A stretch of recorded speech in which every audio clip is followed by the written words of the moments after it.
Funding for This Is Nashville comes from you, our listeners, and Music City Prep Clinic, Nashville-based provider for PrEP and offering comprehensive sexual health services in an environment designed to be safe, professional, and shame-free. Learn more at musiccityprep.org.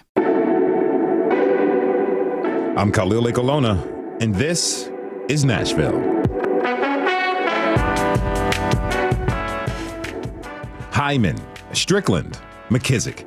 If you recognize these names, then you know at least some of Nashville's storied architectural history. Our city has been graced with some of the most beautiful buildings in the region. And as time moves on, there's a new generation of architects who are designing the look of our town, setting a template for the future, if you will. Who are these young architects, and what led them to where they are today? Well, joining us to talk about their love of architecture and the joys as well as challenges of working in the new Nashville are Joseph Cole, CEO of Culture, Architecture, and Design, Amy Hardin, Senior Project Manager and Senior Architect at Gresham Smith, and Brittany Hodge, Project Architect at EOA. I want to thank you all for being here. Welcome to This Is Nashville. Thank you. Thank you for having us. Really a lot of fun. Okay, so all three of you have taken different paths that have led you to architecture. Joseph, we're going to start with you. How'd you become interested in the field? I think most architects have some type of epiphany moment where they say, aha, I want to be an architect. That's not the case for me. I have always wanted to be an architect. So, ever since a little kid, whenever my parents would take us to the grocery store, in the vestibule, there's these property listed magazines. And I would always ask my parents, hey, grab the magazines. And I would take those home and I would redraw all the houses in those magazines. And I would tell my mom and dad, hey, I want to change this house into a library. And I want to change this house into, a fire station or a school. And, they probably thought it was weird at the time. But, fast forward to the future and I become an architect and it all makes sense, right? I had a lot of people that invested in me over the years. Through high school, I did a program called ACE, which stands for Architecture, Construction, and Engineering, which they really pointed me towards the direction of architecture. They said, hey, your interest in buildings aligns with architecture proper. You just mentioned the McKissacks. Mm-hmm. I grew up in a church that was actually designed by the McKissacks, and the McKissack family attended that church. So architecture has always been around me, but I gradually came to it, over time. Were you like a little kid in kindergarten checking out the foundations of the school, making sure everything was right? So, my mom would be so proud. My mom has all of the arts and crafts since kindergarten, and all of them have something to do with the building. So they're clay houses and, popsicle stick buildings. And she literally has all of them. They're all over the piano and knickknacks and bookcases at the house. So yeah, that's been me my entire life. Collector's items one day. Amy, Yep. how'd you fall into the field? Yes. So similar to Joseph, I had fond memories of going to older homes with my mom around in rural West Tennessee. So looking at great architecture around me, and didn't really decide to go into architecture, though, until later. I was really interested in English and writing, and then was talking with my brother, and he mentioned it to me. He's like, well, you have a fondness for architecture, so why don't you do it? And then fell in love and decided to go to Knoxville and get my degree. This similar to Joseph, does your mom or family have like copies of all the drawings you used to do when you were a kid? Oh, probably not too many. I wasn't a great craftswoman, so a lot of them weren't worth keeping. All right. But she mentioned Knoxville. Our paths actually crossed in undergrad, so we became good friends in college. Okay. Yeah. That's pretty cool. Small world. Very small world. This is Nashville, making connections. Brittany, how'd you get into it? Yeah, so Joseph and I were probably cut from the same cloth maybe because I had a very similar experience. I remember being like, 10, 11 years old, like very young, and my dad had taken me and my sister to a bookstore ahead of going on vacation, as you do. And I was like going through all the magazines and looking through them. I think that was kind of my interest at the time. And I had seen like Southern Living, Log Homes, like all these sort of magazines that have floor plans in them that I thought were so cool. And then my dad bought me some graph paper. And sure enough, I was like piecemealing all the pieces of the houses together and trying to figure out, what's my Barbie dream house and trying to decide, what are the things that I value. And then I started to enroll in some classes in high school for architecture and engineering and also some art classes. And I think I found a real love for engineering and art. And architecture is like the most beautiful intersection of those two things, I think, where you really get to be creative, but also very pragmatic. And I'm a big problem solver at heart. So for me, that was like a really great fit. So that's kind of where I ended up meeting architecture. I'm curious about like the path you have to take as far as education to become an architect. There's more than one direct way, right? There's a few ways. The way that I did it was Bachelor of Architecture. There's some people who come into it and get a master's degree.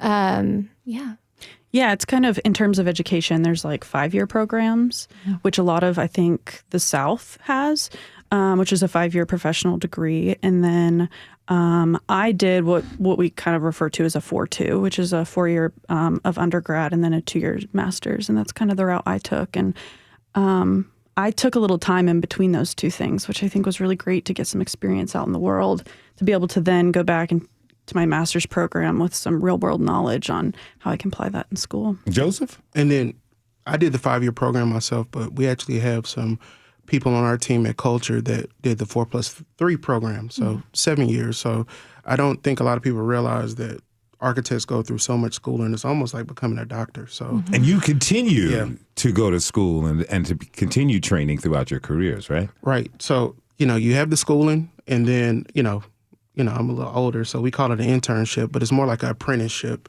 Okay. That could be anywhere from 3 to 5 years, depending on how you matriculate through the program.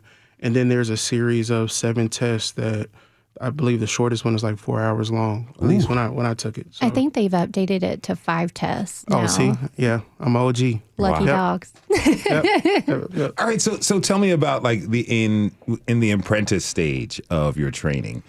What were some of the things that you learned from the architects that came before you, Amy? Yeah, so I actually apprenticed under a architect who had not gone through the educational program. He actually went from the apprenticeship program, which was recognized still in the 80s. And so when I was working for Mr. Fletcher, he would train me on constructability and more of those real world scenarios that Brittany was mentioning. Brittany? Yeah. When I first moved to Nashville, I worked for kind of like an architect developer team, which was a really unique experience, I think, because it taught me not only about how to be an architect, but also land acquisition and asset management and some of those like crazy things that I can't even imagine looking back at learning as a 21-year-old. But yeah, he taught me so much. His name was Greg Hayden. He taught me so much about how, again, constructability, like you mentioned, Amy. At the time, we were working in AutoCAD, which is a program that we use to kind of like model buildings. AutoCAD at the time was a very kind of 2-dimensional tool. And today we work more in Revit, which is very much more of a 3-dimensional tool. But at the time when I worked in my apprenticeship, I was in all AutoCAD. And I think that's kind of maybe irregular for the profession these days to have a lot of experience in AutoCAD. So I drew everything in 2D. Whereas in Revit today, there's so many great tools that it kind of helps do the work for you to some degree. But I didn't have maybe that complete luxury when I first started. So I really got a lot of detailed experience in that 2D world and understanding how things go together. Okay. Now, Joseph, tell me, what's the relationship between like a new architect and their, as an apprentice and their teachers? What's that relationship like? So, when it comes to that apprenticeship, I think you got to find someone that you admire and that you want to pour into you, but also that wants to pour into you. It's a symbiotic relationship. I think as a young professional, we often see people that we admire But, it's kind of a one-way relationship. So, when you're a young professional looking towards people that, also are invested in you and your success as well. And then also, having more than one mentor, having a mentor that can do provide various perspectives and different things. So, in my case, I've always been interested in business, right? So a lot of the mentors in architecture were more design and construction focused. So a lot of my mentors came from outside of the industry. And I'll also say make sure you have a mentor that works outside of your employer to give you some outside perspective. I think a lot of times it's easier to just find someone that sits at the desk next to you that's also working on the same project, but going outside of your immediate circle. And then the last thing I would say is get out of your office and volunteer. When you volunteer, that's a good way to find a mentor and build your network in a really genuine way versus just, going out and handing out business cards and your resume. I'm sure, these past few years, the last decade in Nashville is exciting for young architects like yourselves. There's so much construction, so much building happening. What are some of the highlights of working in a city like Nashville with all this building and renovation happening? Britt? Yeah, I think we live in probably the best place and the best time to be a young architect in the world. I mean, I don't know. I really think that there's so much going on. I mean, I moved here 10 years ago, and even just seeing the amount of growth that's happened over the past 10 years is phenomenal. I think what I'm excited to see has a lot to do with our East Bank development that's happening very soon. I think that is a project on a scale that is not happening anywhere else. And we all have a really great opportunity to have a say in what happens there and how that grows our city. Amy, what are some of the challenges that come with and the constraints of building in this new Nashville? There's limited space. Obviously certain parts of the city and other cities are kind of building out. But I was talking to someone a couple of days ago. They said Nashville is going to have to start building up. What are the challenges with that?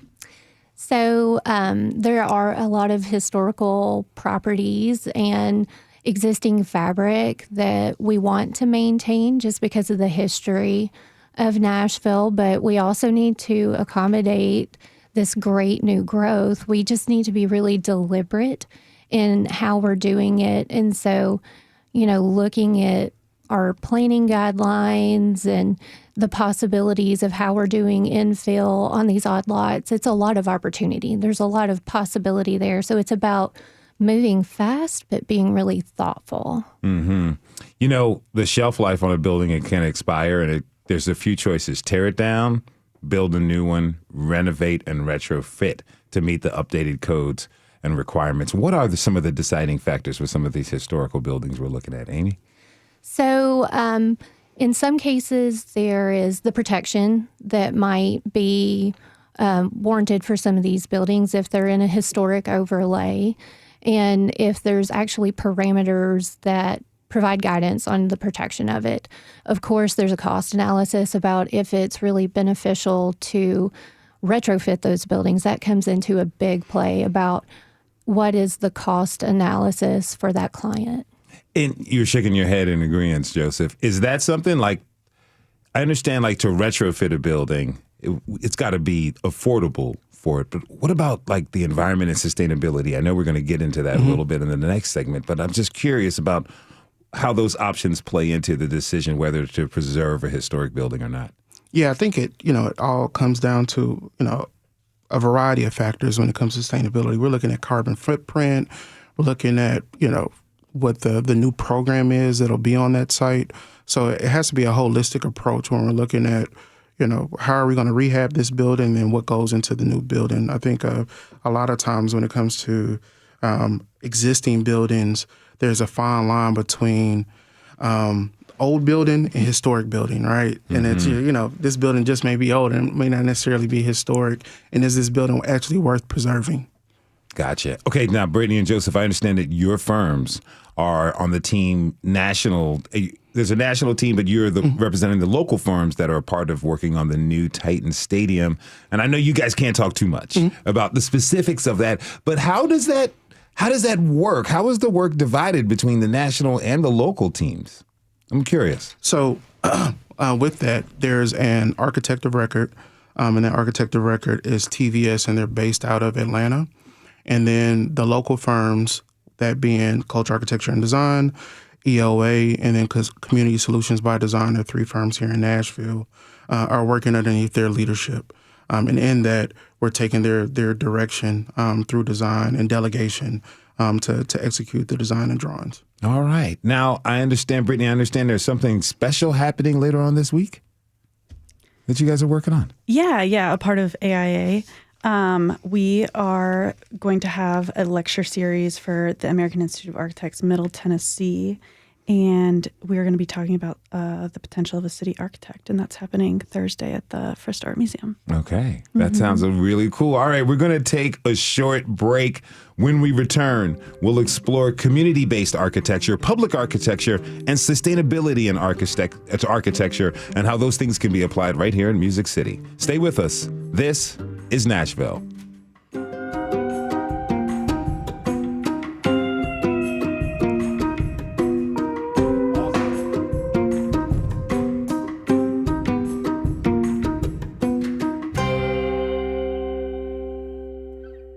Funding for This is Nashville comes from you, our listeners, and Music City Prep Clinic, Nashville-based provider for PrEP, and offering comprehensive sexual health services in an environment designed to be safe, professional, and shame-free. Learn more at musiccityprep.org. I'm Khalil Ekolona, and this is Nashville. We're back for our discussion with some of the new architects in Music City. I'm joined by Amy Hardin, Senior Project Manager and Senior Architect at Gresham Smith, Brittany Hodge, Project Architect at EOA, and I'd like to welcome Brenda Cano Trejo. She is a designer with Culture, Architecture, and Design. Thank you all for being with us. Really fun. All right, so I do want to talk about some of the community-based architecture and sustainability in architecture that's really important to a lot of people. But first, I want to learn a little bit about you, Brenda. How did you come to work? How did you come to be a designer at Culture, Architecture, and Design firm? You know, it's crazy because I was hearing y'all's story talking about all the programs that different schools offered and just kind of like it being something that was in the back of your mind. I think I had very similar approach to that. I very much related how Brittany talked about how architecture was just like the conjoining of like engineering and art and that kind of bringing her attention. And I was very similar in that aspect of when I was in high school, I was very much into art and I excelled a lot in math and science. So it just kind of made sense to me. Who fostered that interest in you? Yeah, so I actually have an uncle who he works at an engineering firm. And so when I was thinking about what electives I wanted to take in high school, he very much guided me towards a similar program to ACE. Mm-hmm. So I did go through that in high school. And I think that all the pieces just kind of started coming together. Magically, it all was designed for you all to be here. Sorry for the bad pun. Sorry. I couldn't help myself. We do it all the time. Okay. All right. So, but tell me this, Brittany, you work at a firm that focuses on, quote, finding projects in the community that really matters. What does that mean? Yeah, I think, we are in a growing city, and with growth comes a few pains, for sure. And I think that, at EOA specifically and where I work, we're just trying to create kind of like a better place for people and trying to really make an impact on people's lives while also, sustaining the environment that we have. So yeah, we're really interested in solving some of our community-based projects that I think are concerns of the community right now. As architects, legally, in getting a license, we're sort of obligated to hold up and to protect the public's health, safety, and welfare, those 3 big things. But I think there's also sort of an ethical dilemma when it comes to architects about how can we go beyond that like basic legal obligation and really ethically dive into some of these issues that are surrounding our communities. And I think in Nashville specifically, I'm thinking of affordable housing is a very hot topic right now. Something that I think everyone is probably dealing with and feeling in some capacity.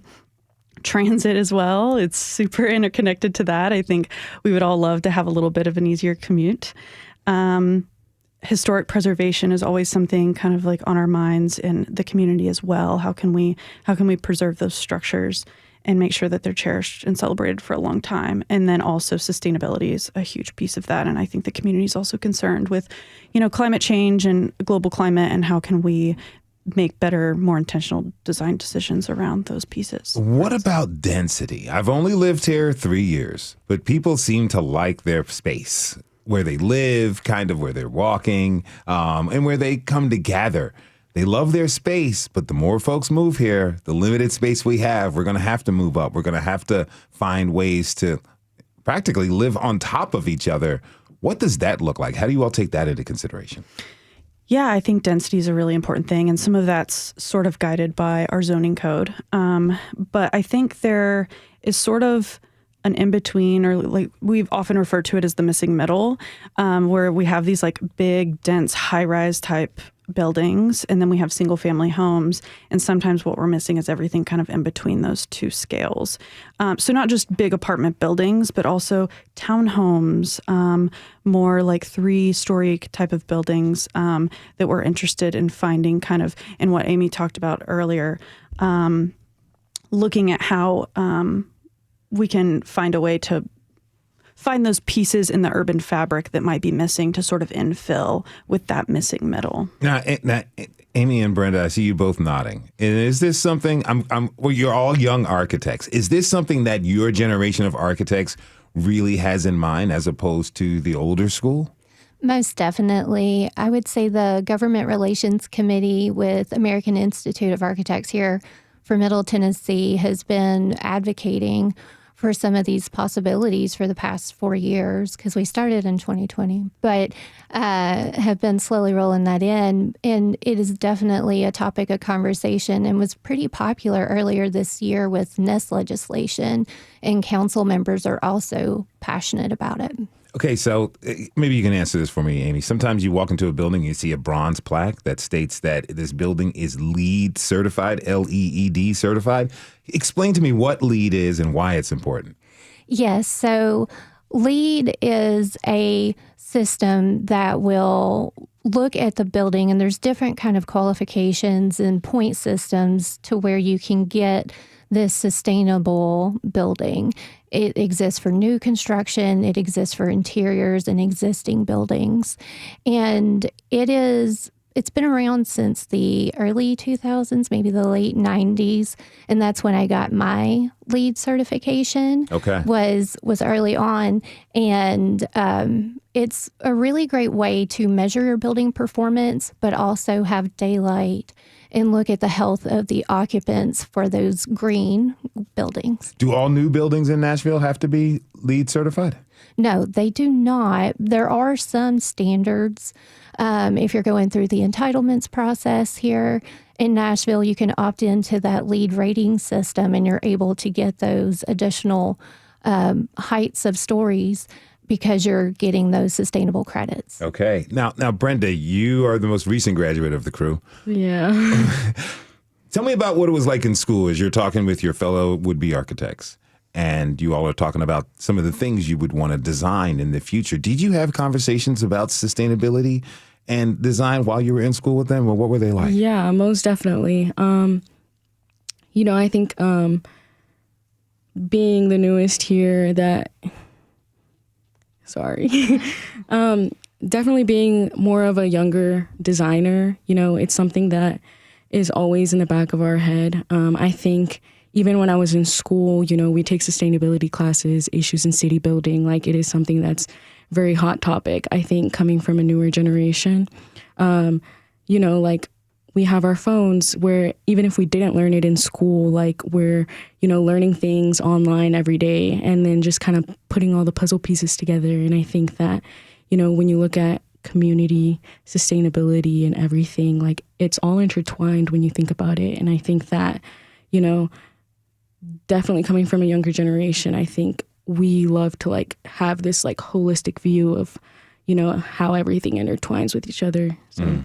If you're just tuning in, this is Nashville, and I'm your host, Khalil Ekalona. We're talking this hour with some of the newest generation of architects in our city. My guests are Amy Hardin, Brittany Hodge, and Brenda Cano Trejo. All right, so, you know, it seems like all of you are thinking really deeply about the impact of your designs as individuals, communities, and the environment, but probably not all architects are out there to do that, you know?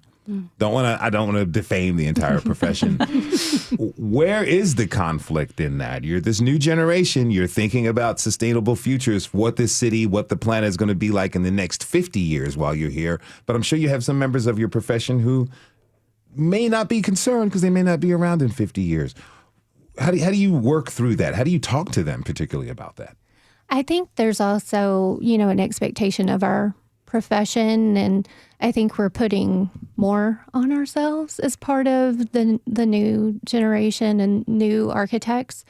It's about more than just the building and the construction of that and the technical nature, right? It goes beyond the impact and the analysis of what we're providing and performing for our clients. Okay.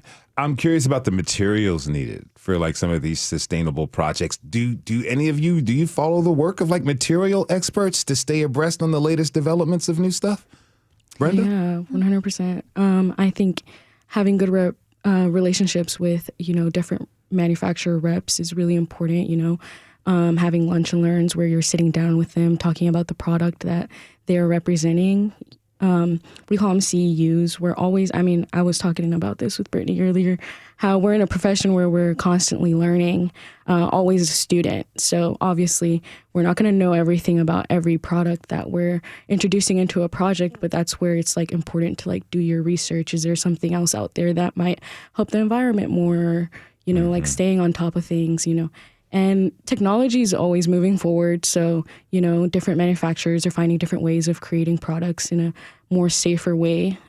So definitely questions that you bring up. Brittany, how do you have these conversations? Say you're like tasked to design a project and you're taking a sustainable route. You've discovered a new material that could work. But is it the client's decision or your boss's decision on what materials are used? And how do you go about trying to convince them to do something that's a little bit more sustainable? Yeah, I think it's a little bit of both. There's some balance there. I think it's definitely our responsibility as architects to do the homework and the research around those materials to understand what the manufacturer is providing. What are the ingredients? What is the embodied carbon of that material? And then bringing that to the client and saying, you know, we've looked at this, we've researched this material. We bring them precedents of projects that it already exists on. And we love to get a representative from that material company to even meet with the owner to say, you know, this is kind of what we're providing. And then, yeah, it's conversations with the owner around, is that material meeting kind of the requirements of their program, and maintenance is always kind of a big thought on materials, durability, longevity, all of those types of things. So it's certainly a conversation we have. Okay. I once lived in a city where they took an old college basketball arena and renovated it using its own materials. What are the positives and negatives of a project like that? Amy? Yes, so it's always wonderful to reuse materials. I think at one point there were some conversations about all the reclaimed barnwood and how it was being used in Nashville. There's a lot of reworking of the material. You need really great craftspeople to install those materials correctly, and just being really clear and coordinating closely with your general contractor so that they know that those things are coming, and to store those and keep them in good shape. Okay, so give me a little bit of the hierarchy of how a project works. You've got people on the construction site. You've got the contractors. You've got the architect. You may have some of the supply folks, someone from the city. How does it all work? Who's in your Rolodex? Who are you calling when a project gets started? That's a really good question.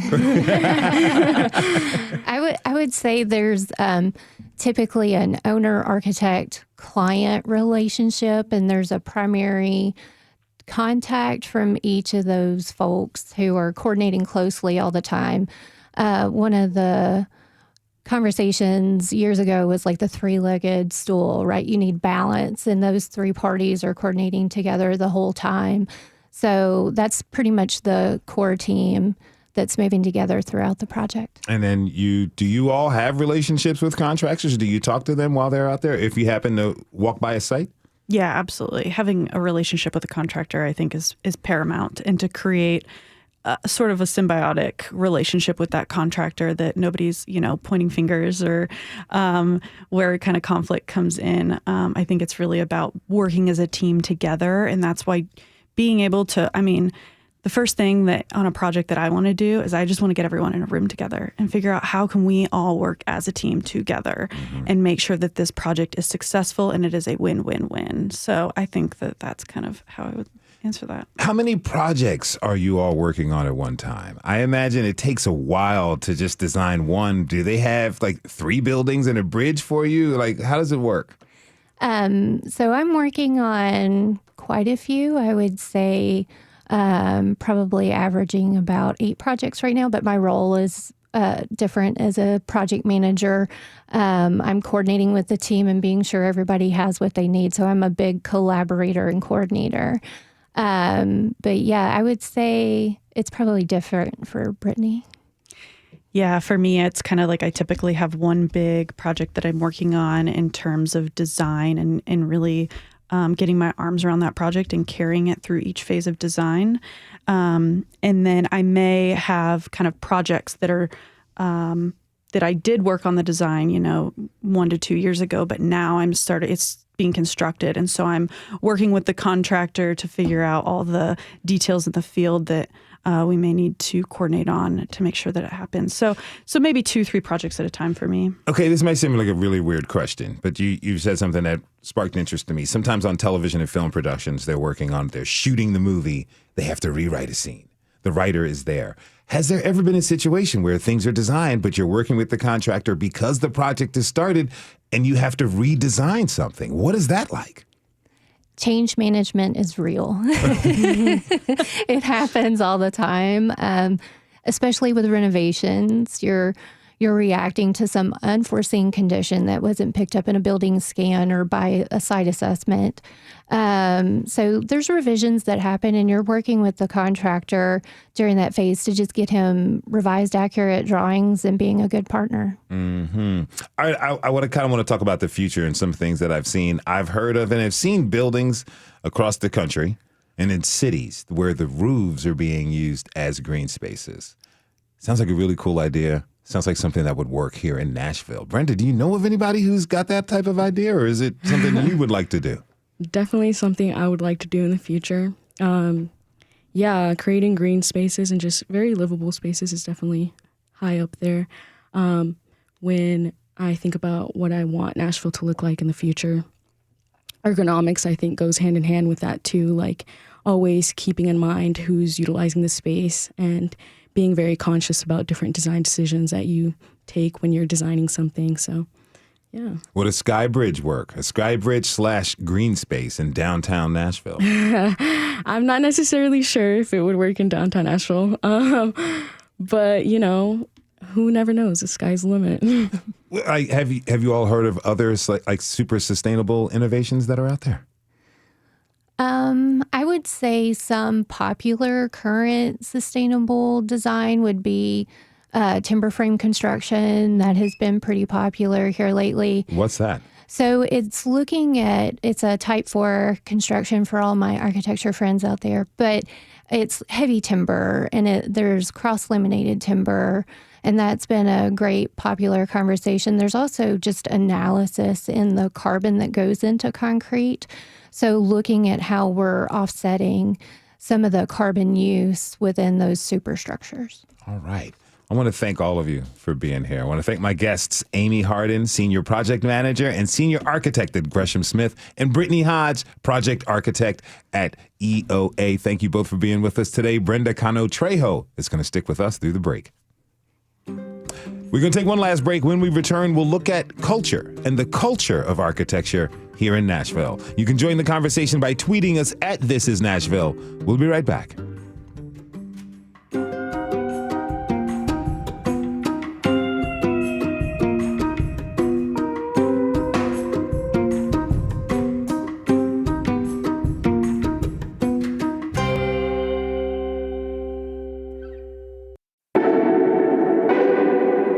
I'm Khalil Colonna, and this is Nashville. We've been talking about architecture in our city with some of the new generation of architects here in Nashville. Now, before the break, we explored the sustainability of new architectural design. Now, let's take a look at the culture of architecture here in Nashville. As new architects become trained and certified, more diversity enters into the discipline. But what's it like here? And how can more people become interested in being an architect? For that, I'd like to welcome back Joseph Cole. He is the CEO of Culture, Architecture, and Design, and Brenda Cano Trejo, who is a designer with Culture, Architecture, and Design. All right, so Joseph, this is your baby. Tell us why you started Culture. So I have always wanted to have my own practice. And I get a lot of people to say, like, why did you name your practice Culture? Why did you name it, Cole and Partners or Cole and Associates? And, in my experience, I've worked on projects where it was a great client, great project, easy timeline, big budget, and the project turned out terrible. And it's because the design team had, a terrible team culture. Didn't get along, wasn't looking out for one another, didn't have the project's overall success as a priority, kind of had a selfish attitude. And then I've worked on projects with a difficult client, not a great project, tight budget, difficult timeline, and it turned out great.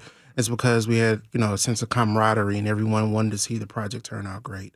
And in that experience, I realized that culture is the foundation of great design. And in that, I just wanted to base my firm around culture. I knew that culture would be at the forefront of my business. I wanted to ensure that everyone could show up as their authentic selves. So at Culture, most architecture firms are kind of siloed in a particular position, and that it makes sense so that if someone decides to move on to another company, they're easily replaceable. Mm-hmm. At Culture, everyone's a Swiss Army knife, and we embrace that. So Brenda on our team, she is a interior designer, but she's also an architect as well. We have a marketing coordinator that's marketing coordinator by day, but also a comedian by night.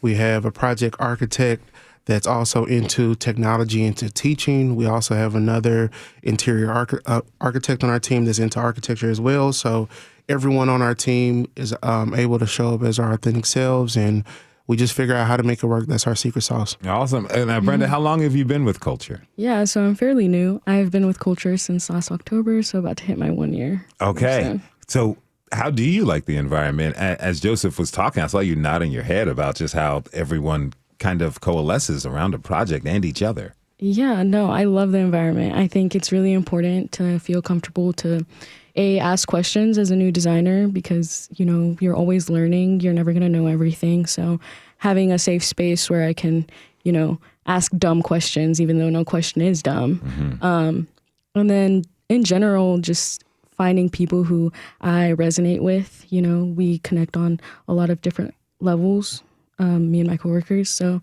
definitely an amazing place to be at. Is this the first firm you've worked at since you were in school? So I did internships when I was in college. Okay. So got a little experience through that. But how does your experience here at Culture, how is that different from the internships you had during school? I will say I got very lucky. Okay. When I was in school, I did end up with some really good internships where I felt very comfortable as well. But then you have other places where you don't necessarily feel like, you can speak up or, especially being a new designer, being in a room full of people who have so much experience, sometimes it can feel a little scary to put your 2 cents in. So I think Joseph has done an amazing job at making it a safe space to where I definitely feel heard and my opinions are definitely valued. Now, so for some people who may not know, I think they may think of an architecture firm as a very serious place. I mean, you're doing serious work, but it doesn't seem like you you have you're serious about your approach, Joseph, but it seems like the culture that you have there is very different than traditional architecture firms. As the founder of a Black-owned firm, tell me this, what are some of the challenges and achievements that come from what you're doing? So, as a architect of color, less than 2% of all licensed architects are Black. So there are very few of us. Even more so, there are very few of us that go on to start your own firm.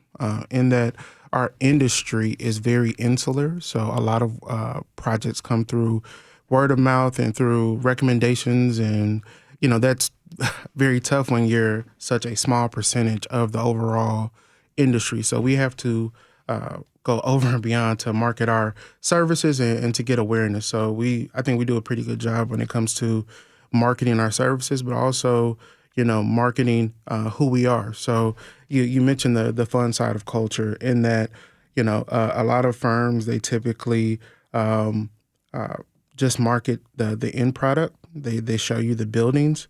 Culture is about the people. So when you see our marketing, you're going to see a lot of our team. You're going to see a lot of our clients. When you see our projects, you're not just going to see buildings with no people in it. No, you're going to see buildings that are lived in. You're going to see office spaces. They're not going to be pristine. You're going to see office spaces that are worked in because we're a people-centered practice. Now, DBE requirements were implemented at the federal, state, and local levels to create more equitable opportunities for business and industries that traditionally haven't been so equitable. Now, anything that's associated with creating equitable programs based on race or gender are being attacked in federal courts. Tell me, how is that affecting culture? So, those programs provided a financial incentive for predominantly white-owned firms to work with diverse businesses. Now that DBE programs and DEI initiatives are being attacked, while they may exist in some form, those financial incentives, for the most part, have been removed. So what we have seen is there is not as much of an incentive for people to want to collaborate or bring us on the team as a DBE business. Interesting. Now, you're a mentor, right?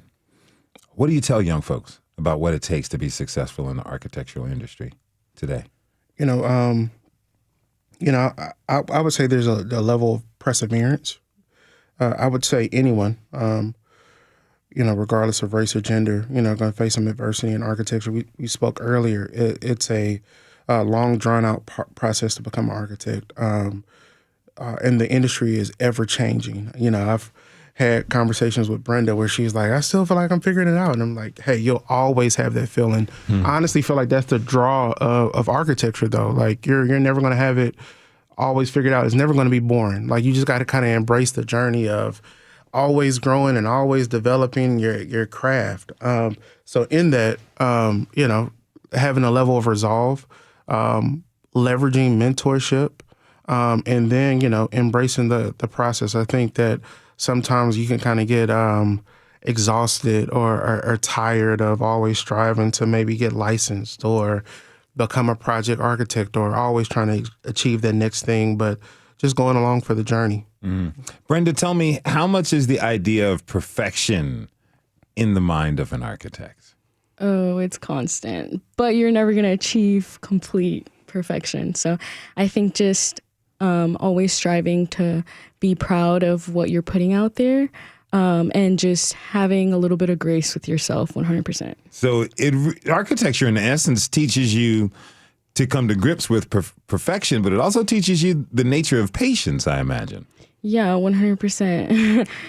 I had a contractor once tell me that there will never be a perfect set of drawings from an architect, and there'll never be a perfect building. So you got to work together to get the overall, best result possible, at the end. Yeah, and I think even when you're in school, like, they're always shoving down your throat, attention to detail. And so you can definitely get very clogged down to want to achieve that perfection. But, like I said, nothing's ever going to be perfect. And I think we live in a very imperfect world. Yes, we do. Okay, so how can the architecture industry, particularly here in Nashville, how can it be improved or evolve from this new influx of diversity that you both are representing? Brenda. Well, I think, representation has always been really big. I think, at least for me, I know that I went to school in a program where, it was like 50% women, 50% people of color. That was really big.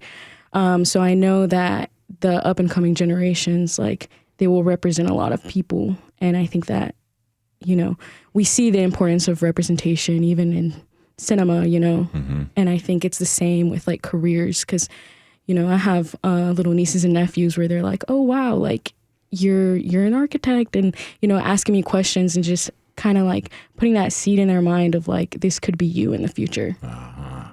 Now, some professional fields, they have pretty high hurdles for, the scale people want to achieve if they want to find success. What are the hurdles here in Nashville, Joseph? I think the hurdles here in Nashville are reflected across the nation. In general, if we want to increase diversity in the profession in Nashville, we got to address the pipeline. We got to start early, right? So we got to start investing in youth.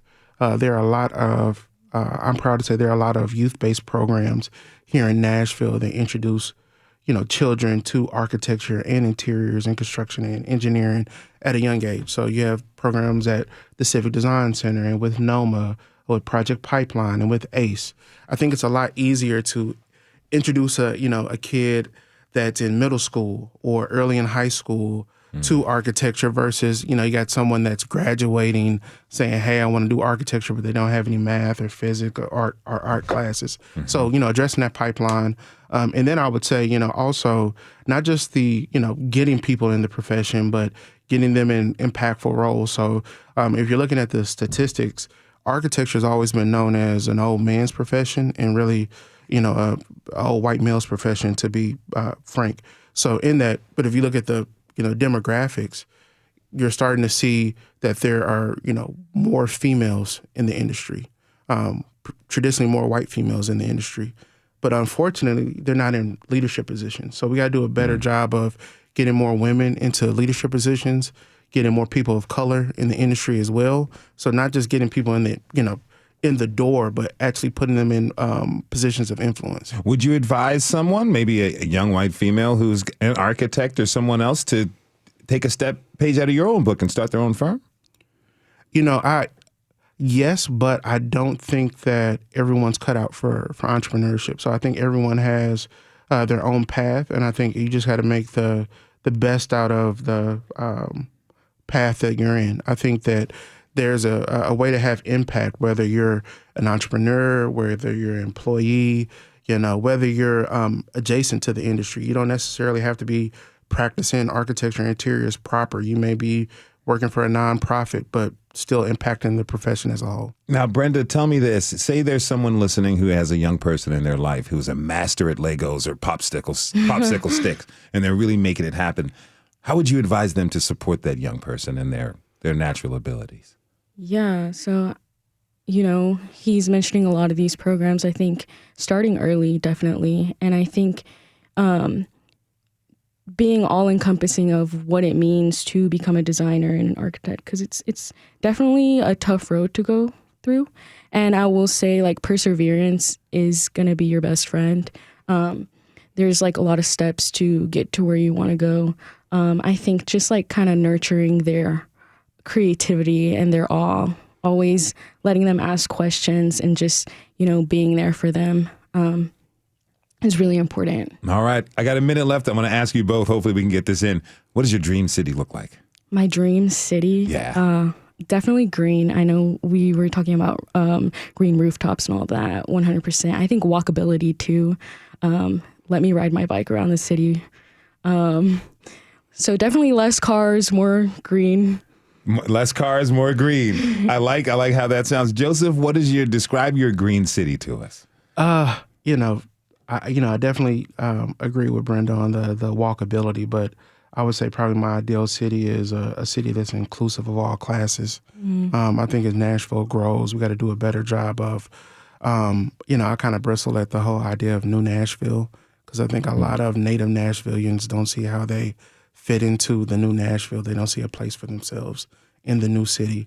So, as we grow and develop, preserving some of that existing fabric so that the people that have been here understand how they contribute to this growing vision of the city. I want to thank you both for being here. My guests are Joseph Cole, CEO of Culture, Architecture, and Design, and Brenda Cano Trejo, a designer with Culture, Architecture, and Design. Thank you again, both of you, for being with us. Really appreciate it. Thank you for having us. Thanks for having us. And tomorrow, after This Is Nashville, WPLM will be airing a special version of The Middle with Jeremy Hobson. They'll be talking about the Democratic National Convention going on right now in Chicago. You don't want to miss it, so it's tomorrow at 1 p.m. after our program. And thanks to you for tuning in this hour. This Is Nashville is a production of Nashville Public Radio. Today's episode was produced by Mary Mancini. It was directed by Tasha A.F. Lemley. Our technical director and board operator is Liv Lombardi. The masterminds behind our theme music are LaRange and Namir Blade. You can listen back at thisisnashville.org or wherever you get good podcasts. The conversation doesn't end here. Tweet us at This Is Nashville. Find us on Instagram. Tell us what you want from our show by filling out our quick survey online. You can call us at 615-751-2500. That's 615-751-2500 and leave a message. Note, we may use that message on air at some point. This is Nashville. I'm Khalil Ekolona. We'll see you tomorrow, everybody, and be good to each other.